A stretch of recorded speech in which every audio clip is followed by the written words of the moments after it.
Greetings and welcome to this session, the second session of my videoing stories about couples therapy. So last session I talked a little bit about the fact that generally speaking, in terms of the way they behave in the context of a couple, males and females are wired differently. It's not a gender specific difference, but it tends to be gender skewed, so that most women are connectors and most men are what I call withdrawers. But let me go into this in a little bit more detail. So what happens if you're in a relationship? Generally speaking, not always, but generally speaking, the women are more engaging with anyone, the kids, parents, neighbours. Generally speaking, they are just better at relating. And there's another thing that they tend to be better at. They tend to be better also at talking and feeling, so that they can talk about their feelings. Now let me just go back a little bit over something I touched on in the first video. In the 1960s, a woman called Mary Ainsworth did some research on toddlers. And she called the style that I'm referring to as the predominantly female style, the anxious and secure style. Now what she meant by that was these children were anxious if caregivers left the room or if they were left alone.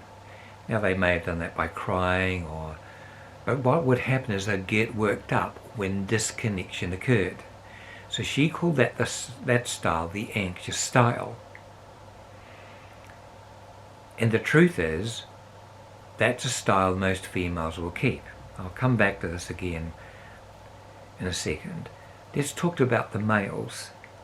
Generally speaking, males, even as 1-year-olds, were very, very happy to play alone. Or they would play with another little boy in the sandpit or something, but they would predominantly do their own thing. They were quite adept at just choosing something they wanted to do and going off and doing it. They were quite happy to be alone.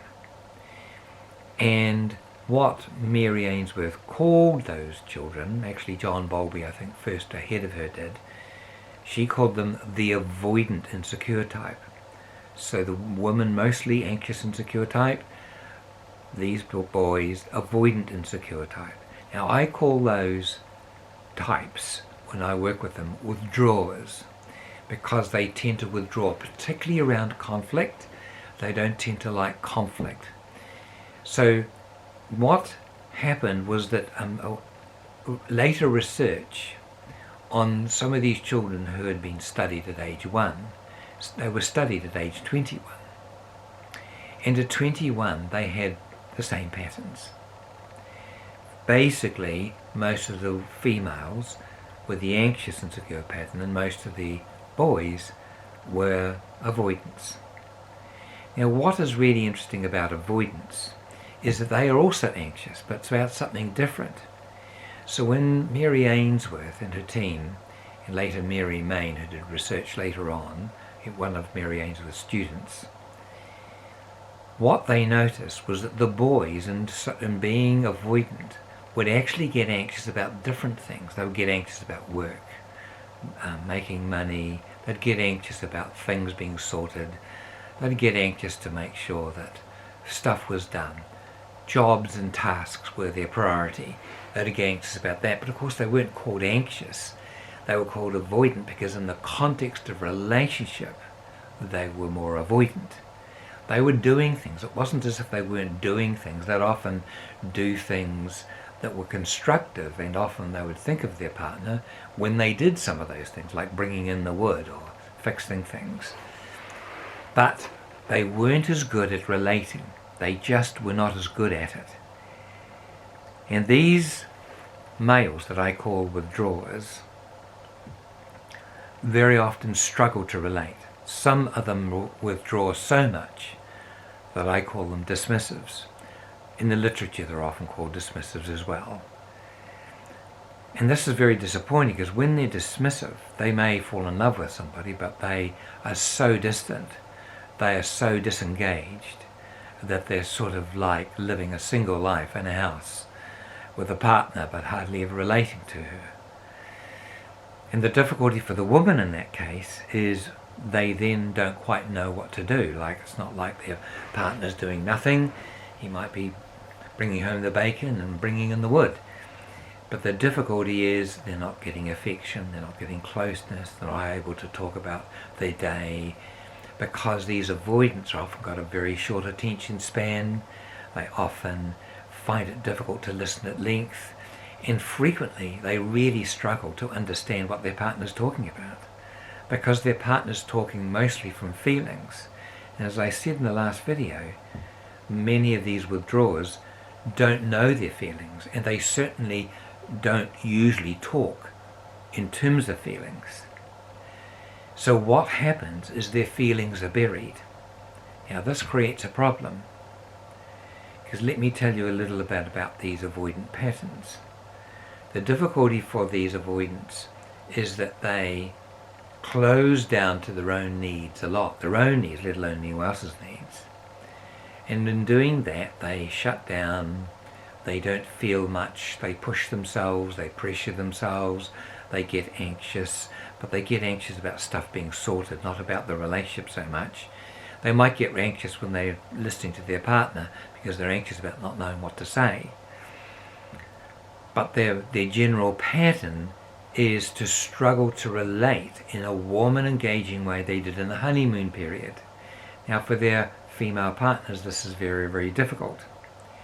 Now, I call these types connectors and withdrawers, and predominantly most of the people I work with are connectors and withdrawers, some male and some female. But what can happen is the female connectors can eventually give up on this process of trying to engage their partner, trying to talk to their partner, because they feel awkward, they feel uncomfortable, anxious that he's not interested, he's not going to listen, he's not really into what they have to say. They don't realize he's actually incapacitated, in the sense that he doesn't actually have the skill, because he doesn't say that. He doesn't tend to say, I'm not very good with feelings. He doesn't say, I'm not very good at listening at length. He's not usually very good at saying, I struggle to understand what you're saying, because what avoidance withdrawers are excellent at is avoiding shame. So what happens is this tendency to avoid shame means that they're going to not say, I don't know what to say here, or they're not going to say, I don't know what you want, or they're not going to say, I really can see you want more talk, but I just don't know how to do it, I don't understand what you're saying. So they tend to close down. And the connector partner doesn't usually know why they've closed down, because the withdrawers hardly ever say why. Now this is really difficult. In other words, no one's really talking about the problem in the room. So what can happen to the connectors, mostly the woman, what they can then do is feel like, well, talking, raising problems is too difficult, I won't bother. Now they then go quiet. They then will close down. Now when this has happened, they've become avoidant also. Instead of being a connector, they're a person going about their business in the house, trying to do things without rocking any boats, by asking their partner this, that or the other. And so what happens, because they're the connector and they've now pulled away, the whole communication pattern in the family breaks down. Now worse can happen. What can also happen is that that person, most likely a woman, can get resentful. They can get resentful because of this pattern that's developing. The fact that my partner doesn't seem interested in me, or doesn't seem to want to give me time. Now that resentment is like It's more than an Achilles heel. It's like something is now about to sabotage the relationship, because once resentment kicks in, love tends to begin to wane. Now what will also be happening is the partner will be getting less attention from the connector, but frequently they don't notice it. In fact, the withdrawer may feel even more comfortable because now there are no complaints, there's no drama, because she's gone quiet. Little do they understand that they are the cause of the quiet. Little do they understand that in actual fact, slowly my partner is disconnecting from me. And in fact, frequently what does happen is the two do disconnect. They have less engagement, they have less sex, they have less talks together, they may have some meals together, particularly if they've got children. But generally speaking, a slow distancing happens, which is really sort of invisible to the both. So now we're on a slippery slope. I detail this in my book, and I'm going to detail this in the courses, because there are several other things that can happen at this time. When people start off this problem process, frequently both want to be heard, and both will argue their viewpoint. Now at this point what's happening is they're both trying to empower themselves in the relationship. But once one person gives up the ghost, it's usually the connector that pulls away and becomes avoidant. So then what happens, if the connector closes down, the competition reduces a lot, because in fact she's no longer competing for being heard, having her say and so on. So the right versus right type argument can now sink into a right versus disconnected debate. So what happens is one person will close down very quickly, if not immediately, an argument starts. They just won't go there. Now what's happening is two people are living in the house under the same roof, and they're on different pages. We've now got two flatmates, and two flatmates who actually frequently don't even get on as well as flatmates might well do. But what's happening is a distancing process is setting in. What's happening is resentment on one or both parts is increasing, and the relationship is sliding into little more than a cohabitation. A whole lot of intimacy patterns start to sink, and very often the only thing that holds them together is a combined purpose, like a business or raising children, but the connection is gone. I'll expand on this in my next video, but I want you to, if you can, look at my website, couplescounselling4u.co.nz, couplescounselling4u.co.nz, and that will help you get your head around this, particularly if you read the article Conflict Styles, but there are several others. Help for men to relate for women, to women, help for women to relate to men. There's a few in there which would expand on what I've said, but I'll be running a whole series of 20 videos and tapes on this topic, which will take you through it in detail.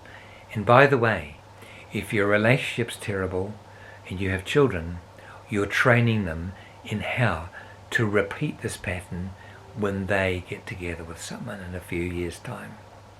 I'll be seeing you in the next video. This is Jeff Saunders.